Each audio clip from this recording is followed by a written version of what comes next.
I'm so excited for this virtual episode of the Trailblazers, and it's featuring Camir Ricketts. He's 26 years old, but he's already a Trailblazer. He's a computational biologist, he's a PhD candidate, and on top of that, he has philanthropic efforts through Minds of Jamaica, and he's playing his part in the fight against coronavirus COVID-19. Stay tuned.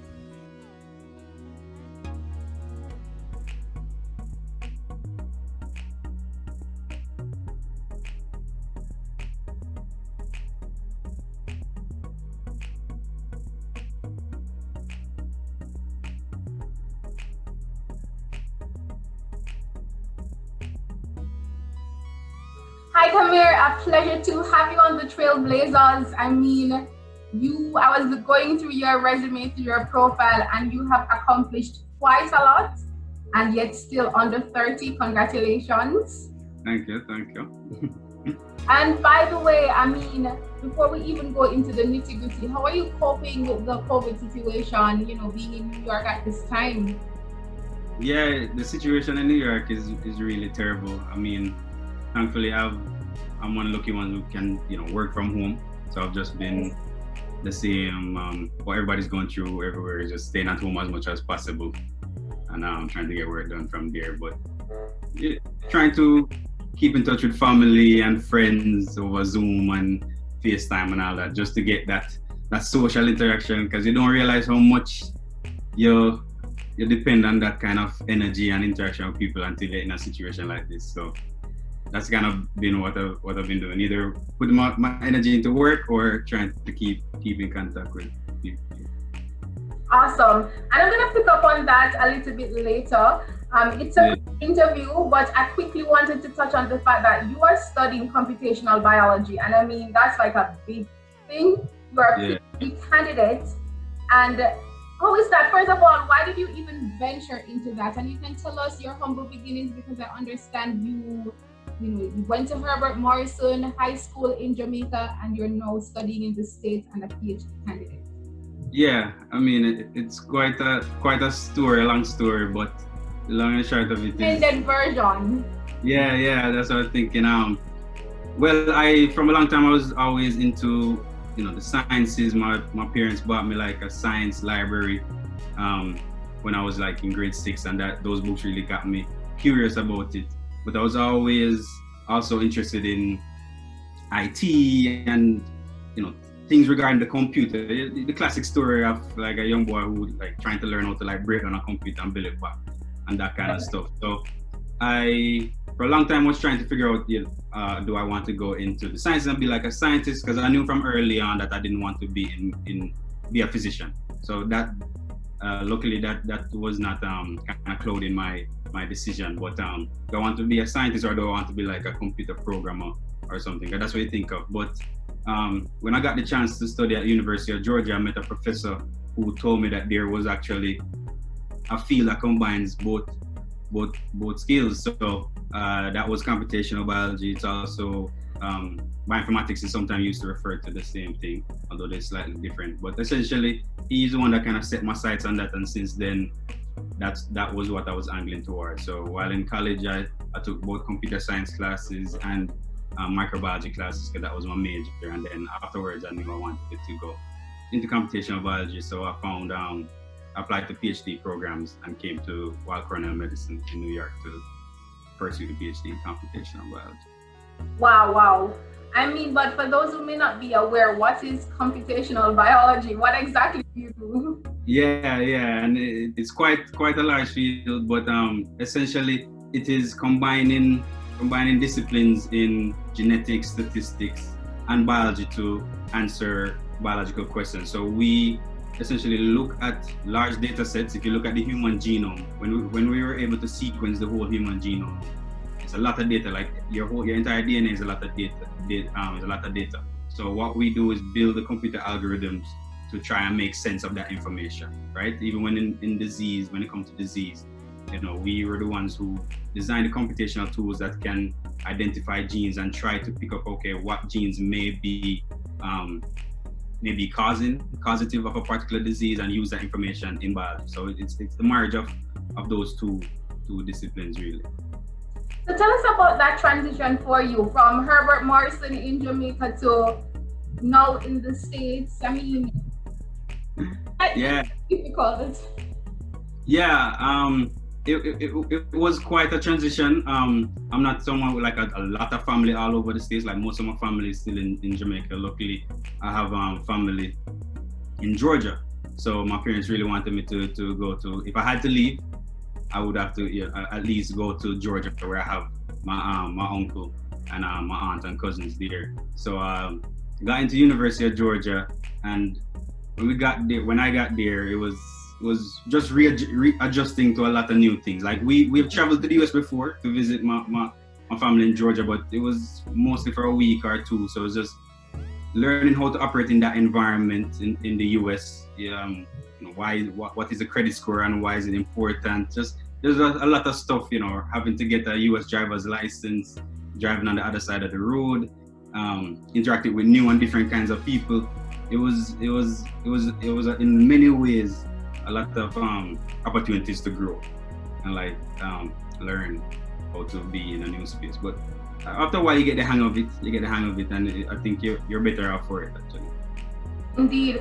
I mean, the Trailblazers wants to give, not only young people, but anyone watching the blueprint for a successful future, in whatever endeavor they are in. And for you, why is it important that you went all the way with your studies? Is that a necessity for somebody wanting to study in your profession?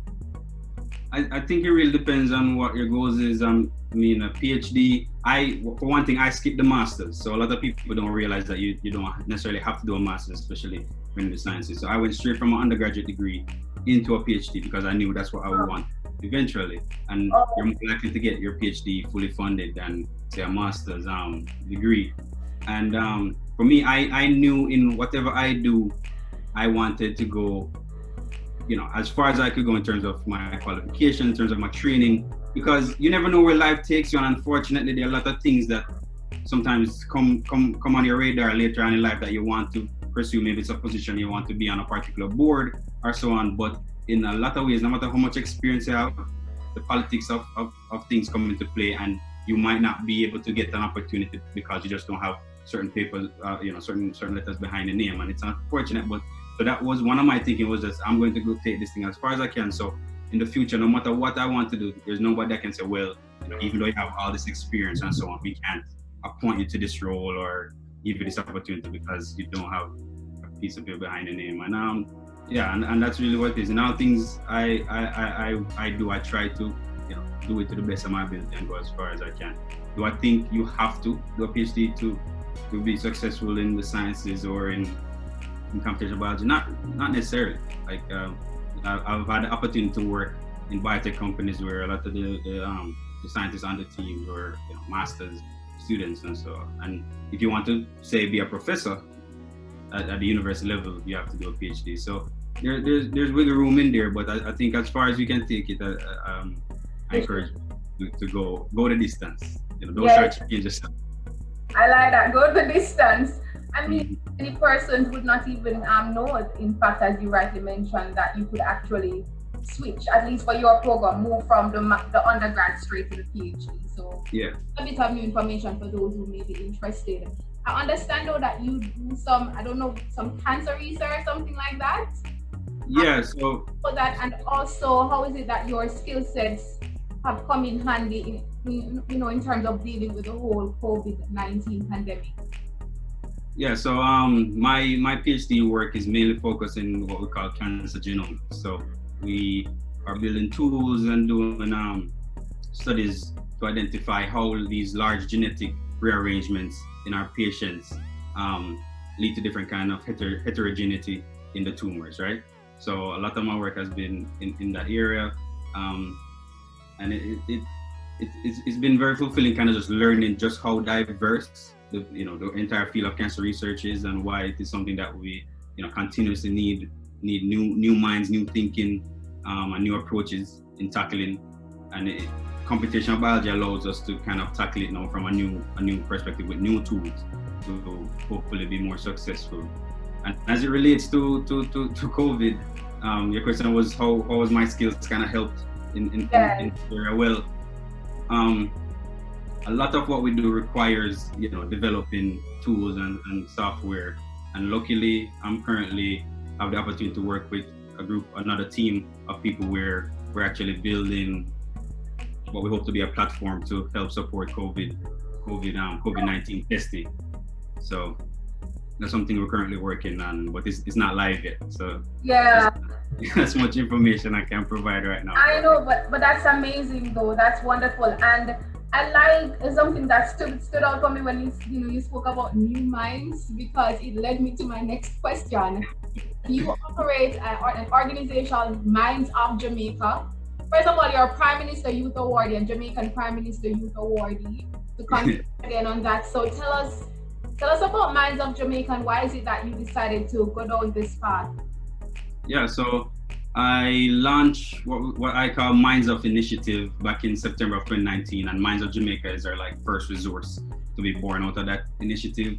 And it's something that came to me, the idea came to me really when I was back home in Jamaica, I think in October, November of 2018, and I gave a lecture at UWI and also spoke at my old high school, Herbert Marcy Technical High, to some sixth form students. And just the amount of questions I was getting, I remember I probably spoke for an hour or so and then ended up staying an extra hour to hour and a half afterwards, just fielding questions from people.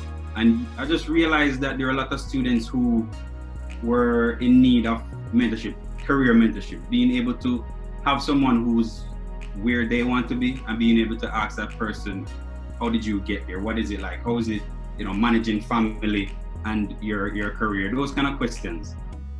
And I realized, comparing that to how my development in the US has been, where there's really an onus putting students in those rooms and those environments to engage with professionals, I really felt like that was something that was lacking back home. So I wanted to create something that could provide that for students all across Jamaica. So that's where that came from, where we create an online platform where students can come sign up and engage, ask questions, and hopefully build quality mentor-mentee relationships with professionals who are in Jamaica doing a lot of interesting and cool things. So.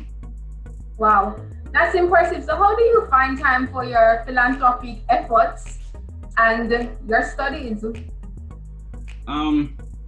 It's difficult. I don't think there's any magic approach to being able to successfully balance these things. I think it's just continuously self-assessing where your priorities are and what you need to do at that moment in time, right? And I've really learned, because I really didn't want to start this while I was still in my PhD. I thought that was a silly thing to do. Obviously, you wait until you finish your PhD, then you move on to the next thing. But when the idea came to me, and after speaking with my parents about it, and they were so gung-ho about it, it would just be on my mind. I would be losing sleep because I'm just thinking about it, thinking of ideas and so on.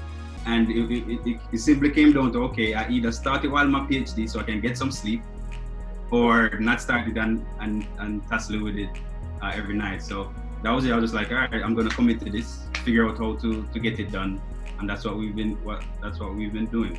And it's not just on me. A big part of it is just getting help from others. So it's not completely me doing absolutely everything. So I've had a lot of help along the way, putting things together for myself. Okay, amazing. Well, we're winding up. The time is already going, but I wanted to find out from you, what advice would you give to other students like yourself? You are in the States, you are in the middle of things in New York. A lot of casualties are happening due to COVID-19. So what advice would you give to students, whether at the tertiary level like yourself, or high school, or whatever level it is, in terms of managing their stress at a time like this while balancing their studies and keeping their focus, because there is life after this?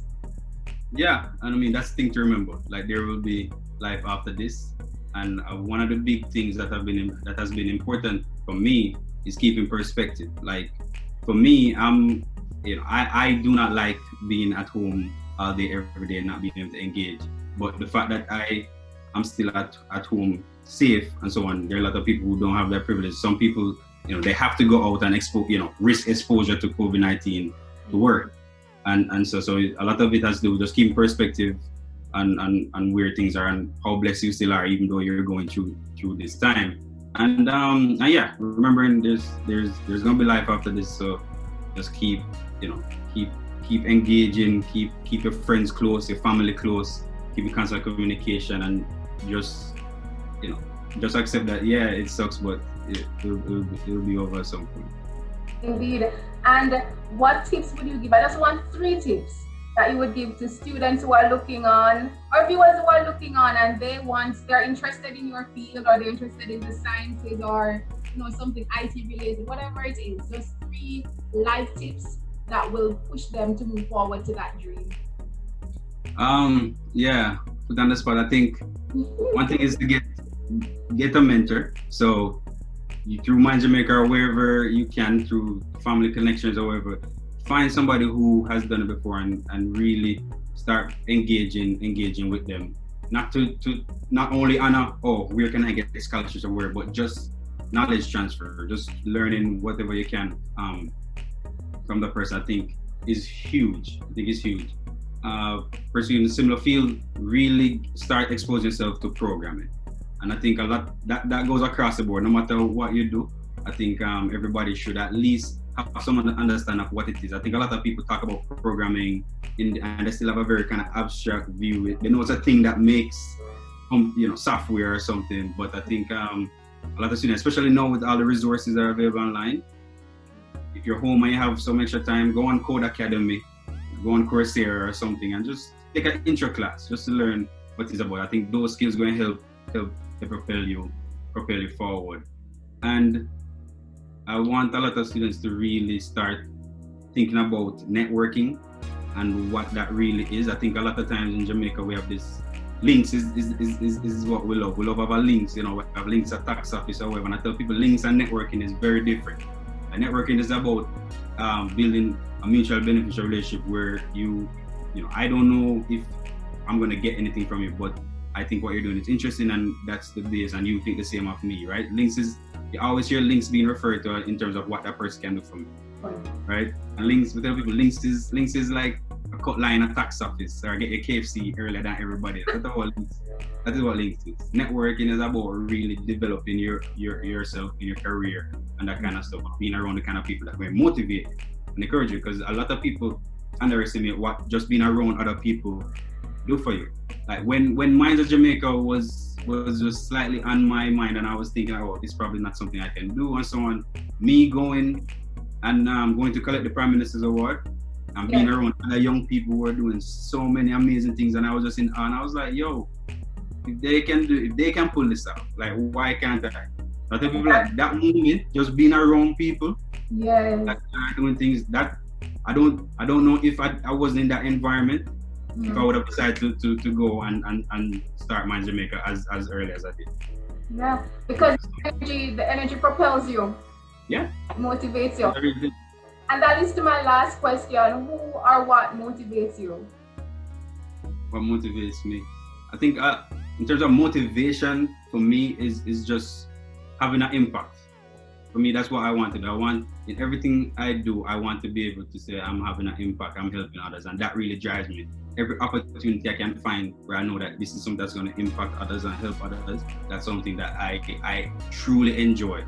And even building Minds of Initiative has kind of taught me or shown me how much I enjoy doing that kind of stuff. But in terms of who are kind of driving forces behind a lot of what I do, my parents, I'm Never Ricketts and Consuelo Ricketts.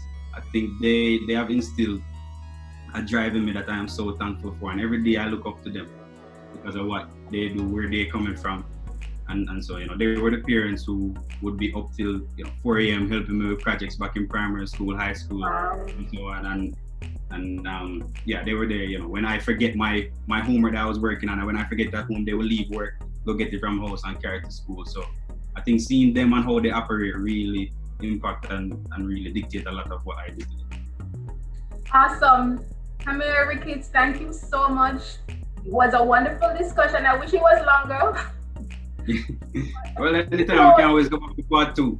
Exactly, we can always do a part 2. So keep safe. Thank you so much for joining. And for viewers who want to get involved in Minds of Jamaica or to follow you on any social media platforms, where should they go? Quickly. Yeah, so on Instagram, Twitter, Facebook, just go to @mindsofjamaica, right? MINDSOFJAMAICA. CA. Yes. Thank you so much and stay safe. Yeah, man, you too.